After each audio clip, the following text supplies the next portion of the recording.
Hey, what's up? Today is Thursday, the 31st of October. I've completed my 32nd flight, my first ever solo cross country, and I'm feeling really good about it. I'm feeling really good about the progress I've made so far and how I'm continuing to improve with this training.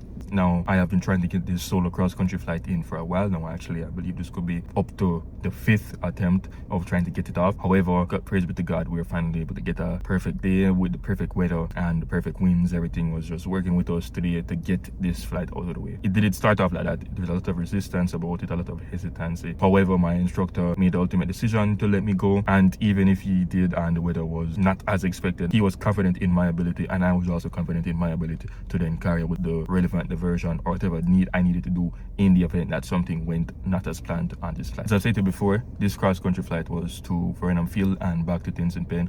At Vernon Field, we're unfortunately not able to land at it anymore, so we just fly over it and then head back. And going into this flight, there's a lot of awareness that I had to keep in mind about this weather system, because right now Jamaica is experiencing a trough and there's a tropical wave that's actually supposed to be coming over the island over the weekend. So the weather has been very bipolar, as it normally is at this time of year. So I had to pay close attention to that. I'm looking behind me, checking the clouds to make sure that it doesn't develop past my personal minimum. Praise be to God, as I mentioned, it was able to hold out. Everything was a-okay. No clouds were coming in to the flight path, nor were they covering Tinson Pen on the way back. So I was able to complete the flight in its entirety. Now this flight has gotten me to really appreciate the responsibility that I'm going to have going forward as a solo PIC, especially in a single engineer plane. There is a lot that you need to be keeping on top of. You have to be ahead of the airplane at all times, but especially when you're starting off on a single engineer plane, you really need to make sure that you are on your game. Now, just like with the soloing the pattern, you have already proven to your instructor, you've already proven to the chief instructor that you are capable of carrying out this flight. So all that's have to do is prove to yourself. And honestly, there's a lot of less nerves going into this flight than there was going into the solo pattern flight.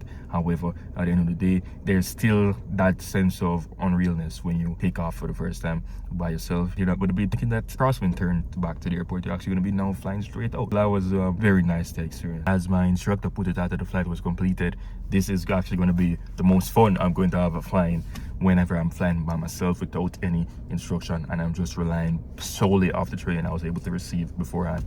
And that might be true, and honestly I can't really base it because it's only been the first flight, but there was a sense of freedom, I guess you could say, in how I could operate the aircraft. Not in a way that would be out of discipline or out of standard, but in a way that, hey, I know that each and every decision I'm going to make within this next period of an hour or so is going to be entirely up to me. And I just had to make sure I kept up ahead of my prayer. I listened to a very short but inspiring sermon on the way to the airport, and I was just able to get my mind in the mood or to just be on constant prayer. If today out of all days, to just be on constant prayer,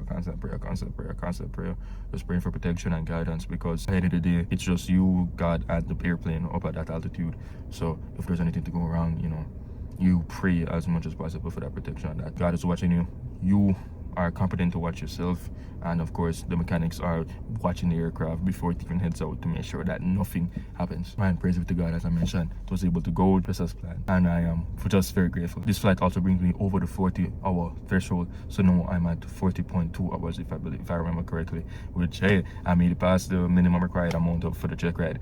However, there's still the special hours, as I've mentioned before, that I need to get sorted out. God willing, and with the permitting, I'll be able to get those sorted out sometime next week and be on my way for that check ride prep. And at the end of the day, this is really just the beginning of the journey. It's really just beginning, and it's only going to get better. It's only going to get more fun, more interesting from here. There hasn't been much to talk about it, although it is my first solo cross country. It's a lot less dialed down than my first solo in the pattern, so forgive me that it's not as much for me to talk about. However, I was able to get the flight recorded, everything excluding startup and maybe the first 5 minutes of taxi, but I was able to record the point where my instructor exited the aircraft, and of course everything up until shutdown. So look out for that video whenever it comes out. My name has been Robert Watson. Remember to always be improving. Subscribe to the channel if you want to be a part of my journey of becoming not just a pilot in Jamaica, but also my journey as a young man. Like the video if you found it interesting, and share the video if you want others to find out about how possible it is for you as a Jamaican to become a pilot. Once again, thank you so much for watching. Remember to always be improving, and I'll see you again very soon. God bless. Yeah. I only tell you the truth. I ain't got nothing to lose. Yeah, I gave my life to God and I'm still ballin'. Ain't nobody that can tell me I ain't all in. Late at night I hear the devil steady calling me. That's when I pray to the Father that he give me strength to fight these monsters.